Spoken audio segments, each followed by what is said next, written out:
Okay, on Wednesday, the 24th of October, I believe I told you yesterday that according to historians, that day proved to be the most trying day of the crisis. President Kennedy had sent Secretary of Defense McNamara to the Pentagon so he could directly communicate with him. Shortly before 10 a.m., when the quarantine was to officially go into effect, McNamara reported back to ExCom at the White House that there was no sign of Soviet ships stopping. They were still en route to Cuba, and McNamara informed the committee that the Soviet ships were still continuing towards the quarantine line. Well, at 10 a.m., President Kennedy announced to the Pentagon that the quarantine line was officially in effect, and all those rules of engagement that they had talked about would go into effect depending on the situation. Here's where I think we ended yesterday.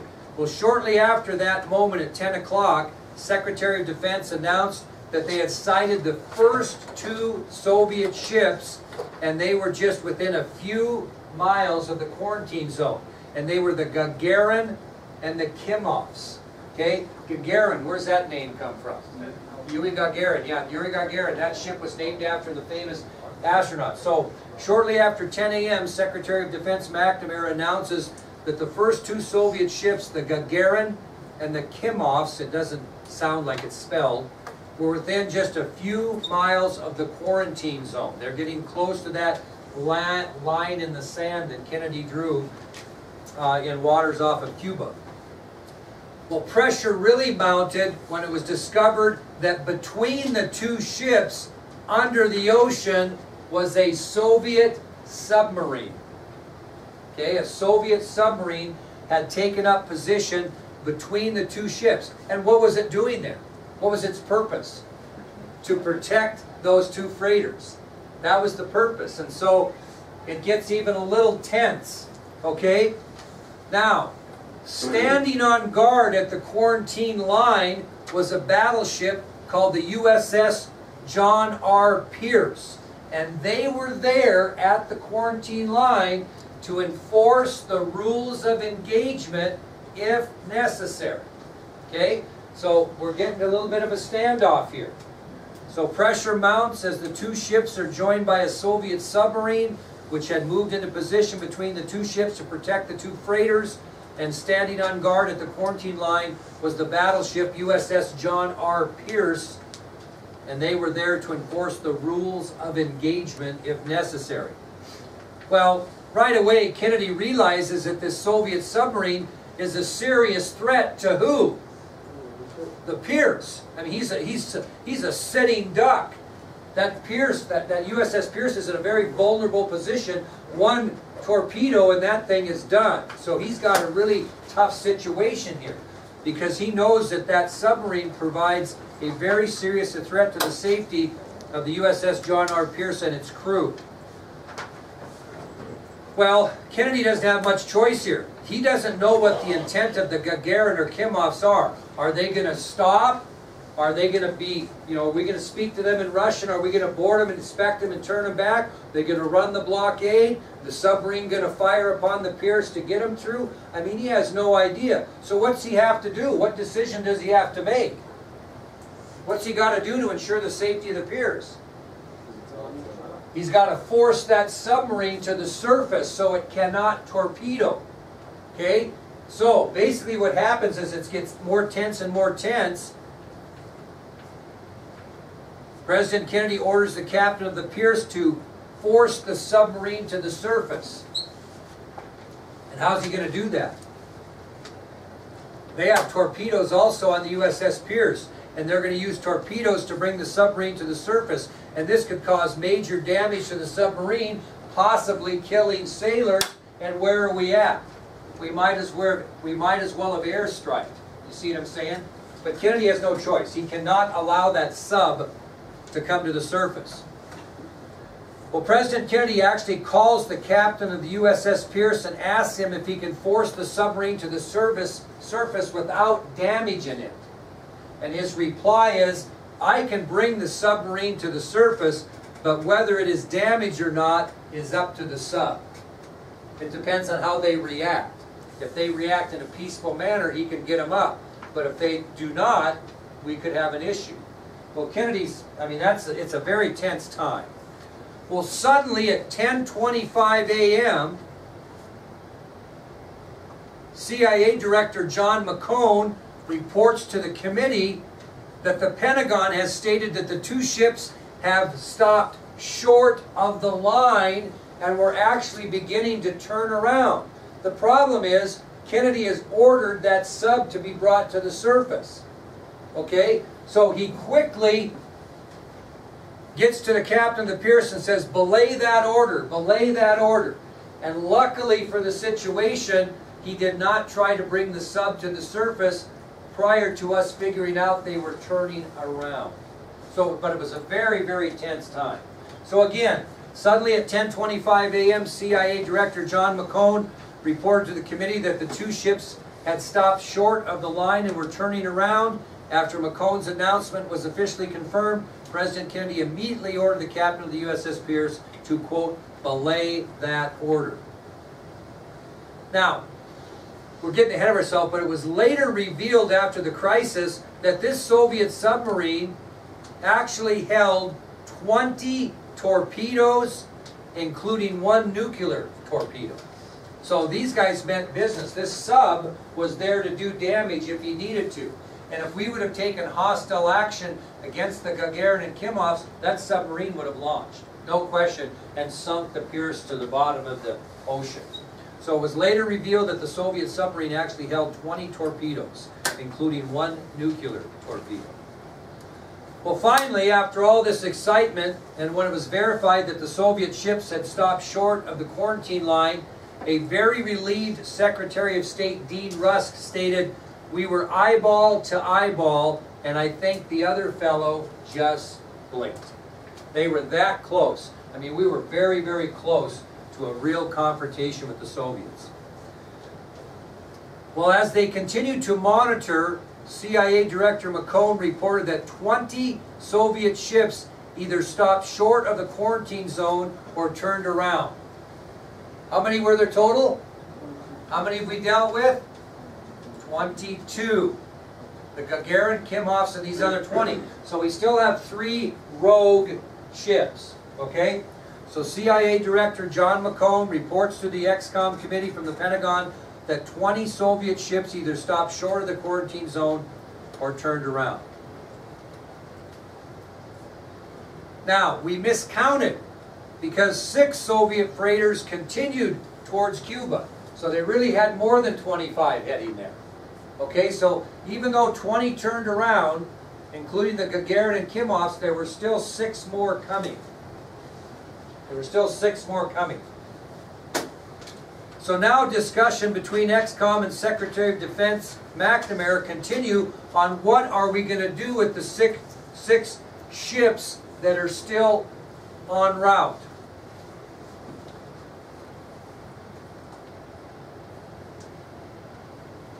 Well,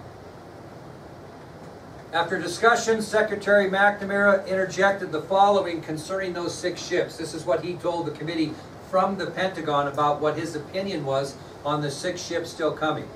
He first of all, number 1, told XCOM that 4 of the 6 were still a day away from the quarantine zone. So they were way off. They were several hundred miles away.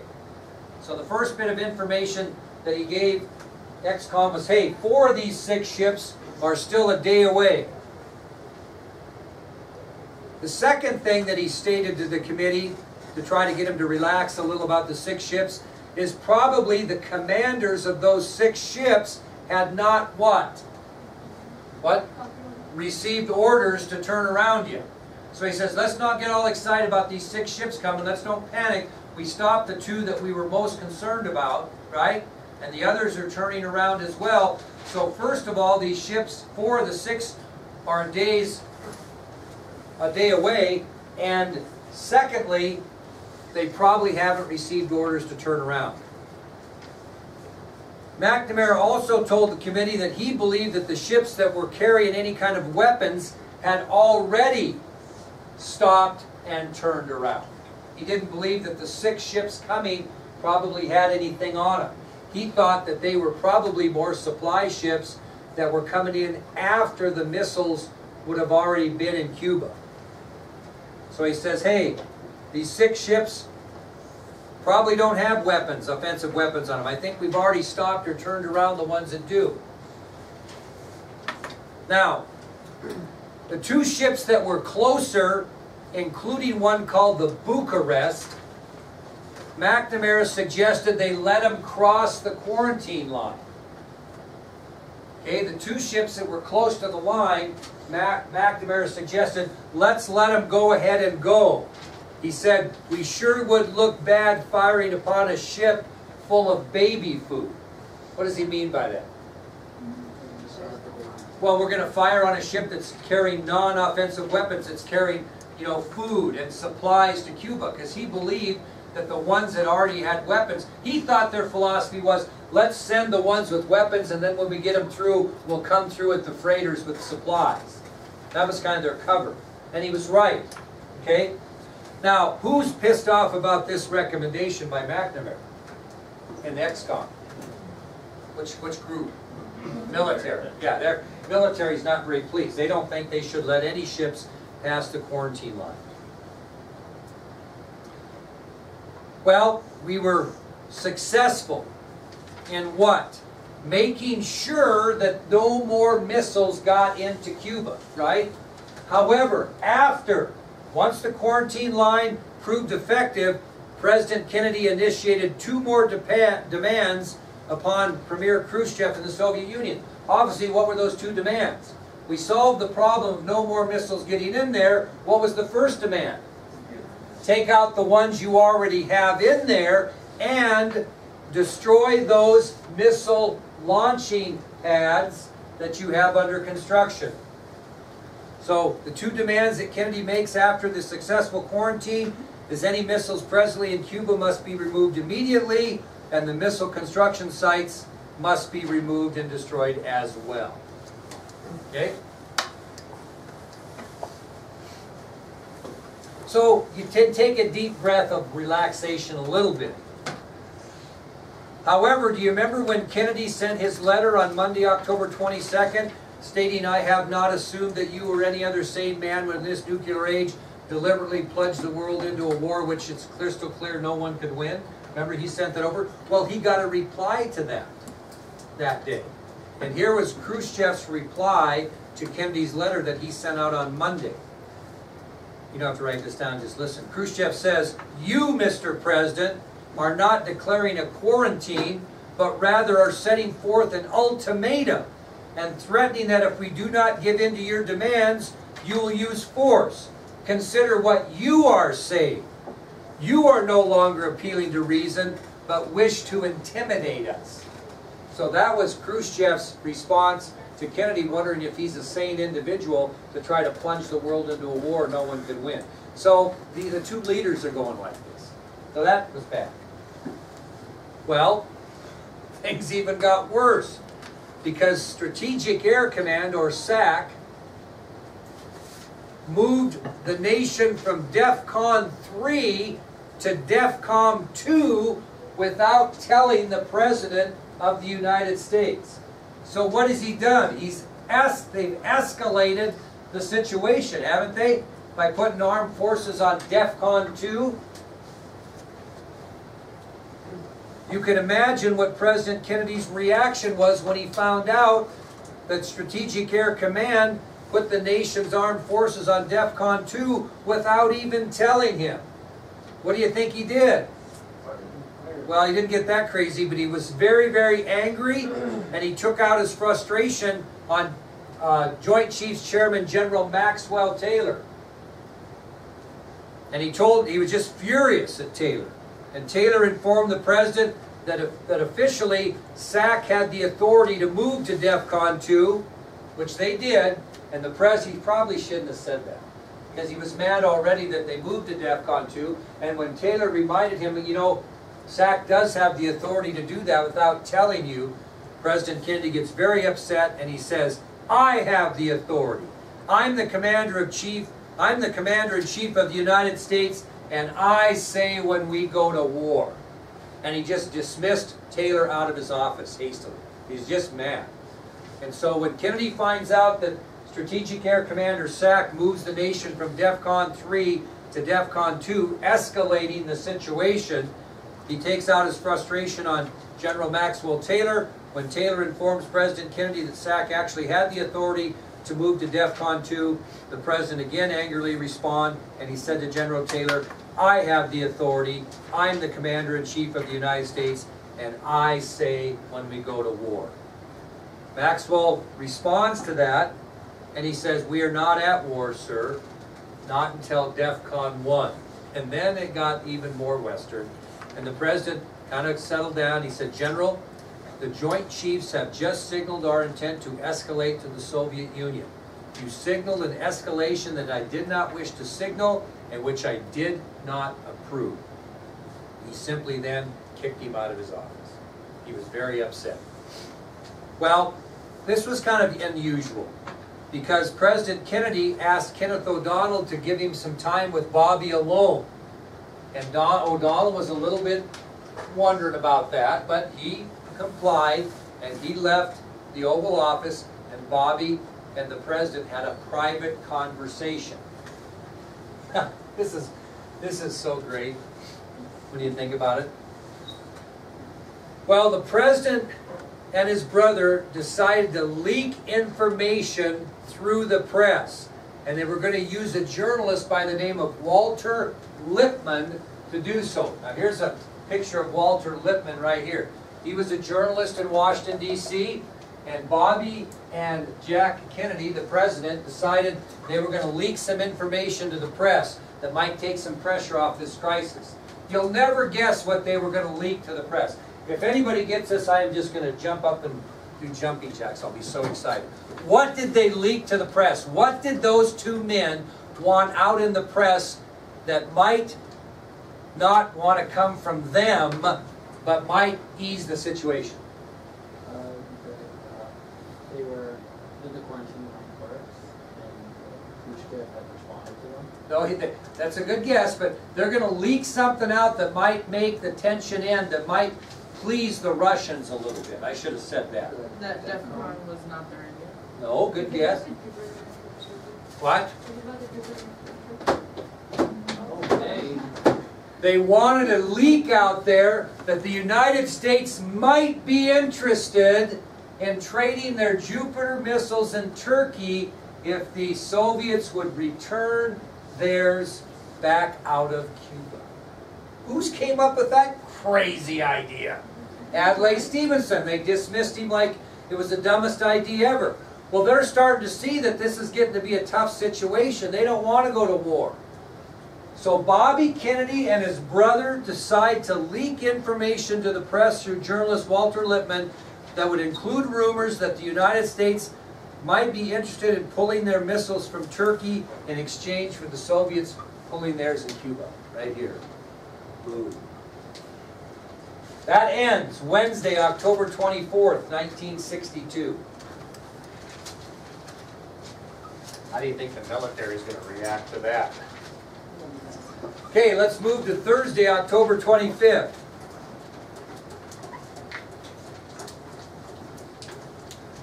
President Kennedy and Kenneth O'Donnell started out that morning in totally different ways.